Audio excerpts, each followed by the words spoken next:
வணக்கம் மக்களே. இந்துக்களோட புராணங்களின்படி புறநானூற்றிலும் வரலாற்றிலும் மிகவும் சக்தி வாய்ந்த 10 இந்து கடவுளை வரிசைப்படுத்தியிருக்காங்க. சரி வாங்க அந்த 10 கடவுளின் பெயர்களையும் பற்றி பார்க்கலாம். இந்துக்களோட புராணங்களின்படி 10வது சக்தி வாய்ந்த இந்து கடவுளாக யமன் கடவுளை எல்லாரும் வழிபடுறாங்க.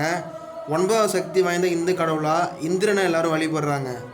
8வது சக்தி வாய்ந்த இந்து கடவுளாக தமிழ் கடவுள் முருகன் எல்லாரும் வழிபடுறாங்க. 7வது சக்தி வாய்ந்த இந்து கடவுளாக விநாயகர் எல்லாரும் வழிபடுறாங்க. 6வது சக்தி வாய்ந்த இந்து கடவுளாக அனுமன் எல்லாரும் வழிபடுறாங்க. 5வது சக்தி வாய்ந்த இந்து கடவுளாக கிருஷ்ணர் எல்லாரும் வழிபடுறாங்க. 4வது சக்தி வாய்ந்த இந்து கடவுளாக ராமரை எல்லாரும் வழிபடுறாங்க. 3வது சக்தி வாய்ந்த இந்து கடவுளாக பிரம்மரை எல்லாரும் வழிபடுறாங்க. 2வது சக்தி வாய்ந்த இந்து கடவுளாக எல்லாரும் விஷ்ணுவை வழிபடுறாங்க. 1வதாக உலகையே அழிக்கவும் செய்கிற ஆக்கவும் செய்கிற சிவபெருமானை தான் எல்லாரும் வழிபடுறாங்க. இதை பற்றி உங்களுக்கு கருத்துக்களை கமெண்ட் பண்ணுங்கள். மறக்காமல் இந்த யாருக்கும் ஷேர் பண்ணி ஃபாலோ பண்ணுங்கள்.